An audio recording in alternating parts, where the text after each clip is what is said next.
Bonjour à tous, aujourd'hui je vais vous parler du set Transformer Missing Link, Bumblebee et Cliff en version anime. Donc c'est pas les versions G1, c'est un pack qui est sorti juste après les deux petites boîtes où ils ont directement proposé les versions anime avec les visages que l'on peut voir dans le cartoon de 84. Donc ça se présente toujours pareil à une boîte quadrillée comme les G1. Et là, cette fois-ci, c'est une double boîte. Alors, je n'ai pas souvenir qu'elle existe en vintage. Je pense qu'ils l'ont créée spécialement pour ce set. Voilà, avec tout un paquet d'informations au dos, les textes spec en haut. Ah, le petit logo officiel Volkswagen, parce que c'est voilà pour la coccinelle et voilà, ils ont la licence officielle. Et voilà, après une boîte assez fine, c'est des tout petits robots qui avaient été réédités par paquet de. Si je me souviens bien, ils avaient été réédités à un Transformer encore où il y avait 5 ou 6 dans une seule boîte à l'époque. Et c'était les versions G1, si je me souviens bien. Enfin, je me rappelle plus trop bien parce que c'est quand même vieux maintenant. Alors, en priorité, ben voilà, ça se présente sous des petits polystyrène individuels style les gobos en version japonaise qui étaient vendus justement dans des polystyrènes comme ça. Et donc, on va. Voilà. Et avec l'appareil, là, c'est des couleurs anime. Donc, au lieu que ça soit chromé, ben, c'est gris comme c'était présenté dans le dessin animé, en fait. Et là, est-ce qu'il y a. Ah, là, par contre, pas de petit. Ah, c'est marrant, il y a marqué Cybertron 04. Ils l'ont marqué sur les polis. Par contre, pas de petits trous au dos. Donc là, le problème de ça, c'est que voilà, c'est compliqué souvent pour la lever. Mais là, ça va. Comme ils sont petits, c'est. Là, c'est présenté directement en version transformée robot, quoi, en fait. Et voilà, comme on peut le voir, très joli. Je mets la main pour voir si on peut voir. Voilà, le visage est très joli, avec du chrome derrière, les bras gris, les jambes aussi. Alors, j'ai pas, je pense que la version G1 n'est pas tout à fait la même à mon avis. Là, je vous présente la boîte G1 que je présenterai dans une autre vidéo certainement. Ça, c'est la première version sortie. Avant ce double pack en fait. Et là donc c'est par contre là c'est pas pareil. Comme vous pouvez le voir, les jambes sont noires et les accessoires ils sont chromés. Et le visage il est légèrement différent pour Cliff il me semble. Donc bon il y a pas, ça va être vite fait. Hein. C'est comme le G1 sauf qu'ils ont rajouté des articulations. Voilà c'est le principe de Missing Link. Et par contre il y a quelque chose de différent, c'est que cette fois-ci ils ont des points. Alors qu'auparavant, il n'y avait pas de points. C'était, il me semble que c'était directement les roues. Enfin, de mes souvenirs, là encore, c'est vieux, donc. Mais voilà, derrière. Alors visiblement, oui, il y a un autocollant dessus. J'ai pas regardé s'il y avait, tiens, s'il y avait la notice. Oui, elle est là. Alors je suppose que c'est une double notice pour les deux. Enfin, là c'est Bumblebee. Je vais regarder ça.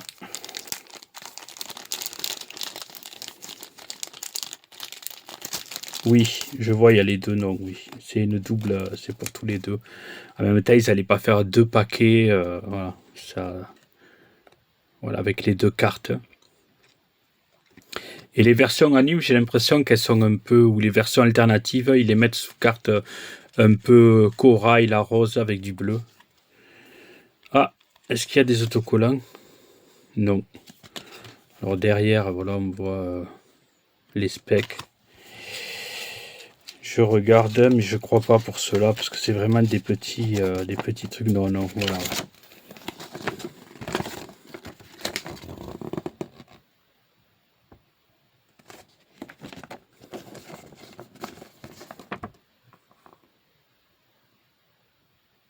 Voilà la notice. Alors je vais tenter de le transformer pour voir, mais peut-être ça risque d'être compliqué de le faire tel quel parce que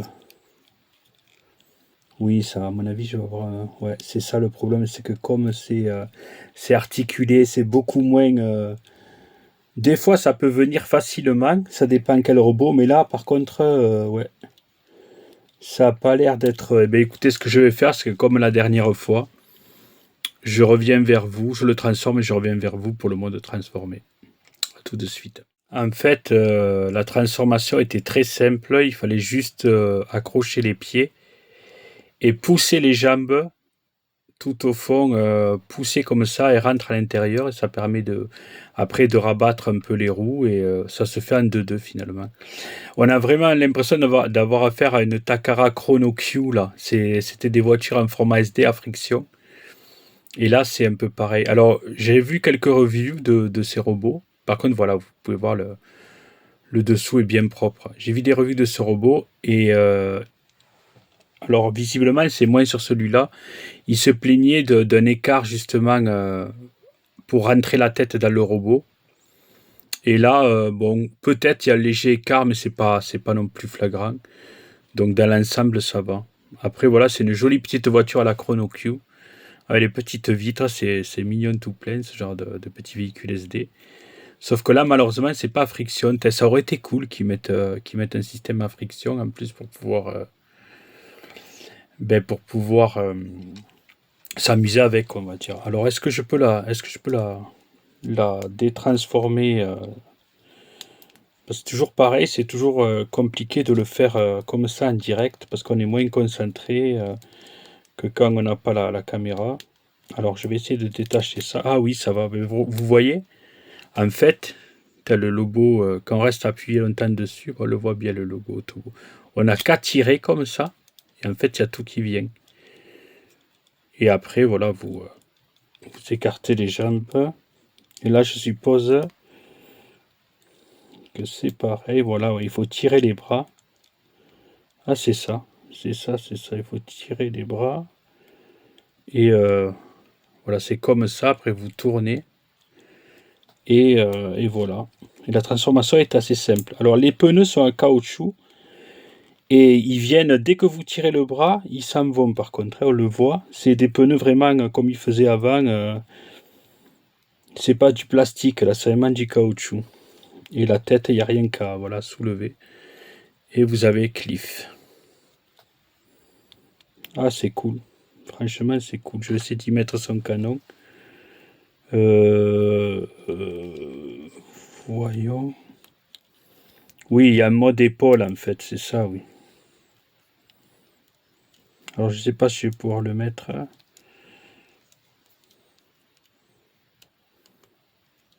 Voilà, si. Voilà, c'est une espèce de bazooka. Bon, c'est un peu grossier quand même. Je pense qu'il a un petit canon dans la boîte, si je me rappelle bien. Oui, oui. Ah, là, c'est déjà mieux, ouais. Il a un petit pistolet, voilà. Et là, c'est déjà quand même plus joli. Alors, le problème de ces petits robots, c'est que voilà, ça fait de suite beaucoup, beaucoup plus gadget, beaucoup plus cheap qu'un Transformer classique. Et moi, c'est vrai que c'est le genre de enfant déjà de jouets qui m'intéressait pas trop, quoi. Alors, il y avait les gobos, mais les gobos, ils étaient en métal quand même. Ils sont jolis, hein, mais c'est vrai qu'à choisir un Transformer, on n'allait pas directement vers ce genre de robot, quoi.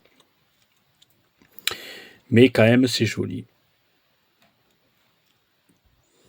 Voilà, alors ça, c'est Cliff Jumper. Je vais le poser, est-ce qu'il tient? Là, c'est toujours pareil. Ouais, il tient. Alors, maintenant, le plus attendu, enfin le plus populaire des petits robots Autobot, évidemment, c'est Bumblebee. Alors Bumblebee, le voici. Avec le gros logo là et ce jaune un peu flashy. Alors lui, il a qu'un pistolet, il n'a pas de bazooka.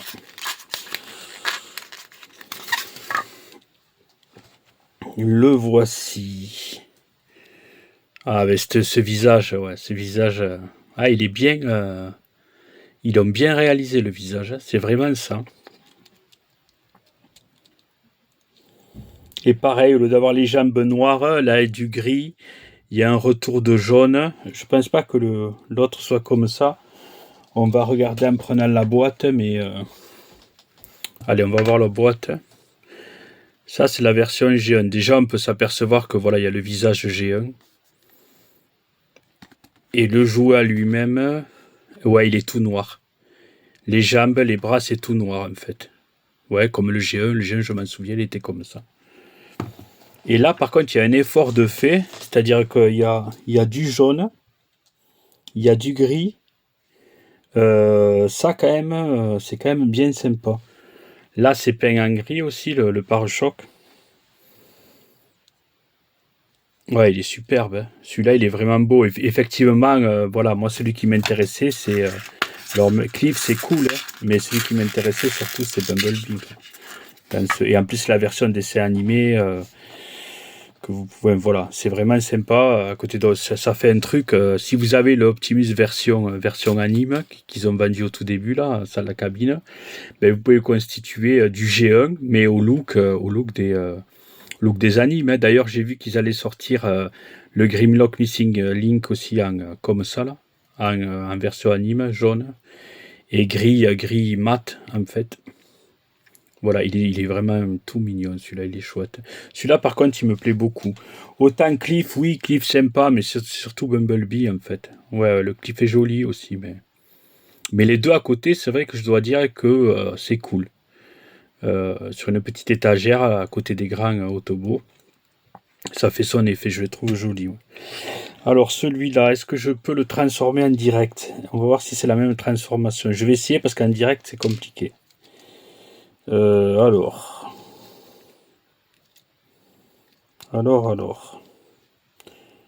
Est-ce que ça aussi ça rentre? Ah ben ouais, c'est pareil. C'est pareil. Ah ben c'est pareil en fait. Attendez, je regarde parce que là j'ai l'impression que... Ouais, c'est comme ça. Non, c'est ça, c'est ça. En fait, c'est simple, ouais. Il y a juste... je vais le montrer une fois fini parce que... Attendez. Voilà, ça, c'est comme ça, en fait. Et... ah, voilà. En fait, c'est très simple, ouais. Et la tête à la fin. Hop. Et effectivement, sur celui-là, il y a léger... par rapport au G1, ça n'existait pas, vous voyez. Ça rentre pas entièrement la tête. C'est-à-dire, il y a un léger jour. Et ça, c'est vrai que s'il y a un point négatif à montrer, c'est celui-là. Mais après, voilà. Après, la transformation est très simple, en fait. On rentre les jambes, on accroche les bras sur le côté. Il y a même un ergot au côté du bras qui permet de faire, de faire le bas de caisse, on va dire, entre les deux ailes. Donc ça, quand même, c'est bien, hein, avec le petit marchepied. Alors, vu la taille, malheureusement, on ne peut pas mettre... l'autocollant Bria est déjà placé dessus, il n'y a rien à coller. Vu la taille, il n'y a pas de diaclone à mettre à l'intérieur. Mais bon, il aurait fallu sinon tout modifier, peut-être l'agrandir. Et voilà, et avec le signe Autobot, enfin vraiment, c'est très très joli. Vraiment sympa cette petite coccinelle là. Pareil, là, ça fait très Chrono Q. Sauf que là, c'est pas friction. Les Chrono Q, ouais, c'est Chrono Q, j'ai pas souvenir que ça a été distribué en France, parce que bon, remarque, on avait déjà de quoi faire avec les majorettes et consorts à friction, donc ça n'aurait. Puis la culture du SD n'était pas encore implantée trop en France. Je pense que les petits garçons préfèrent acheter une majorette ou les extra animals que des petites voitures comme ça. Bien que après, faut se souvenir que les micro-machines ont quand même bien fonctionné, hein. Ça s'est vendu une paire d'années, c'est assez populaire. Donc pourquoi pas, Takara aurait pu peut-être exporter les Chrono Q, mais voilà, le tarif aurait été élevé parce que voilà, l'exportation jouait japonais. Donc voilà, avec de la concurrence en face, je ne sais pas si c'était un choix judicieux. Enfin, tout ça pour revenir à ce petit véhicule jaune qui est très beau, quoi, qui est très mignon. Et voilà, qui fait partie, si vous aimez le cartoon, évidemment, c'est un petit set que vous allez acheter parce que, ne serait-ce que pour Bumblebee, même Cliff, remarquez. On les voit souvent dans le cartoon, donc c'est des personnages à avoir, hein. Alors certes, je me souviens plus du prix, c'est peut-être c'est dans les 10 000 yens, un truc comme ça, c'est un peu cher pour ce que c'est. Et encore le set, je me demande s'il n'est pas un peu plus cher, j'ai plus le prix en tête. Mais sinon, les vendus séparément, les versions G1, c'est 4000 et quelques yens. 4500, entre 4500 et 5000 yens, donc ouais. C'est un peu cher, mais bon, voilà. De toute façon, Transformers, ça n'a jamais été gratuit, même à l'époque. Alors, autant sur un Optimus, ou autant sur payer 12 000 yens, un Sunstreaker ou quoi, bon, c'est quand même, voilà, il y a un peu plus de métal, il y a un peu plus de détails. Autant là, le double pack, vous le payez 11 000 yens ou 12 000 yens, je ne sais plus combien il coûte, c'est déjà un peu plus... la pilule a du mal à passer parce que bien qu'il soit mignon, ça reste de tout petits véhicules à mode robot. Alors les modes robots sont cool, hein, je ne vais pas dire le contraire. Ils sont articulés, il y a un effort de déco de fait dessus. Ça reste des trucs quand même bien, hein. Vous voyez là, en fait, il faut séparer. Comme ça. Par contre, là, c'est le problème des bras, des caoutchoucs, des roues, c'est qu'à peine on tire, ils s'en vont de suite. On voit que c'est du matériel neuf, que c'est encore très souple et que le caoutchouc n'a pas durci encore. Et là, normalement, on tire, voilà, on tire et on peut, hop, ouvrir comme ça la tête. Et en fait, les bras, c'est bizarre. En fait, ça vient se sortir. Voilà, c'est ça. Ça vient se sortir comme ça. C'est assez. Et par contre, il y a quelque chose de bien, c'est que tout est très rigide. Il n'y a pas de ça souffre pas de jouets loose ou ce genre de choses. Donc ça, c'est quand même assez cool. Alors, voilà. Là, en fait, il faut tourner. C'est ça. Il faut tourner pour avoir le point apparent et l'avant-bras. Et là, vous avez le tout mignon Bumblebee. Version couleur anime. Là, le visage, le sculpte, le gris, le jaune. Avec son petit pistolet. Qui est là, que je vais lui mettre. Qui est plus petit que... Ouais, non, c'est le même. Non, il est plus petit que celui de Cliff, ouais. Donc Bumblebee en a une plus petite que Cliff, ouais. Non, je plaisante, c'est le pistolet. Mais voilà. Par contre, les jambes, c'est assez bizarre. J'arrive pas à... Je regarde comment c'est fait, mais ouais. Alors, c'est bien, mais oui, c'est quand même... voilà. Au niveau des articulations, de par la petite taille et tout, la transformation, ça reste quand même assez sommaire. Mais quand même beaucoup moins statique que le G1, hein, faut le dire. Et donc là, vous avez... voilà. Cliff et Bumblebee ensemble, transformés. Qui sont jolis, hein, ils sont vraiment jolis.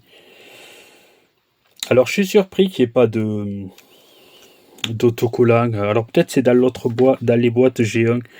Il me semble que j'avais vu que c'était quand même... Ouais, mais non, ça y est pas. Ça doit être dans les boîtes G1. Parce que là, j'ai rien. J'ai que les cartes et la notice. Ouais, il n'y a rien d'autre.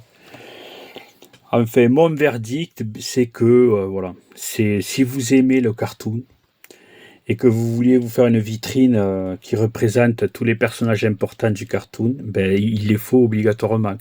Après, le choix se fera entre les versions G1 pour ceux peut-être qui les ont eu à l'époque, qui veulent retrouver voilà, le look identique au G1, ou ceux qui préfèrent, voilà, qui ont été plus impactés, et je pense que c'est le cas de beaucoup, par ne serait-ce que le Bumblebee de la version anime, avec sa tête toute mignonne, et qui vont préférer acheter celui-là, en fait, hein. Et, moi, j'ai pris les deux parce que je voulais faire la comparaison. Mais c'est vrai que si j'avais un ultimatum, on m'aurait dit, eh ben, écoute, tu choisis un des deux. Ben, je pense que rien que pour Bumblebee, la tête anime, j'aurais choisi celui-là. Autant pour certains autres, c'est pas dit. Genre Grimlock, je préfère quand même les couleurs G1 qui est quand même beaucoup plus prestigieux avec le gold chromé et le gris métallisé un peu pailleté plutôt que le gris Jules, c'est-à-dire le gris mat, quoi, on va dire, avec le jaune un peu très très clair. ça fait un peu un aspect plastoc, quoi. En même temps, c'est les couleurs de l'anime. Mais par exemple, pour Grimlock, je pense que la version G1 me suffira amplement. Mais pour ces deux-là, ne serait-ce que pour Bumblebee, ben voilà, vous avez le. Enfin, moi, je pense que j'aurais choisi celui-là, malgré que les armes soient en gris, pareil, gris mat, alors que dans les versions G1, elles sont chromées. Après, voilà, c'est le choix de chacun, hein. Chacun voit son utilité ou son affect avec telle ou telle version. Bon, voilà, sur ce, ben, petite review, voilà, il n'y a pas grand-chose à dire de plus. Voilà, il y a des transformations assez sommaires, les articulations en plus qui sont les bienvenues, et ça en fait un petit robot sympa. Maintenant, par contre, je trouve que c'est cher pour ce que c'est, ça c'est sûr. Autant j'excuse pour les autres qui sont quand même assez grands, avec du métal, que ce soit Arcee, que ce soit Sunstreaker par exemple. Autant là, ouais, là ça aurait été gagné, ça aurait gagné à ce qu'ils les vendent 6000 yens, 6900 yens les deux, vous voyez, dans ces eaux-là. Ça aurait été un peu plus raisonnable, on va dire. Mais bon, voilà, ça c'est Takara. De toute façon, c'est cher, on le voit même pour Diaclone. Leurs jouets sont quand même assez chers. Et surtout à l'heure d'aujourd'hui où tout est cher. Tout est cher, les jouets japonais. Dès qu'il y a du métal, du chrome et tout, les prix s'envolent. On le voit pareil sur les Soul of Shogokin. Les prix ne cessent de monter. Et c'est pour ça qu'à la fin, je pense que les collectionneurs se ressentent de plus en plus et décident plutôt de faire des choix et d'acheter avec parcimonie, parce que les tarifs, ils sont doublés, triplés, voire quadruplés pour certains modèles, hein. Moi, je me rappelle, je reviens toujours sur ça, mais un Voltesque, je payais 10 000 yens au softmap et qui en vaut 40, par exemple, sur le Shogokin. Enfin, voilà, c'est du x4. Hein. Du x4, moi, celui auquel je pense, c'est 2008. En quelques années, bon, ça fait quand même 18 ans, mais quand même, quoi. Ça aurait doublé, moi je me serais dit, bon, doublé, c'est normal, mais là, c'est quadruplé. Enfin, voilà. Mais c'est sûr que si vous devez faire un choix, c'est pas vers, comment dire, si vous voulez vous achetez un ou deux Transformers, ces deux robots, c'est pas un choix judicieux parce qu'ils sont chers et on n'en a pas pour son argent, quoi. Par contre, on a l'affect avec, c'est sûr. Mais c'est vrai que dans la liste des choix, ça va tout en bas. Sauf si vous adorez le personnage et que vous le vouliez absolument. Voilà, ben sur ce, j'arrête de parler et je vous souhaite une bonne journée et à très bientôt.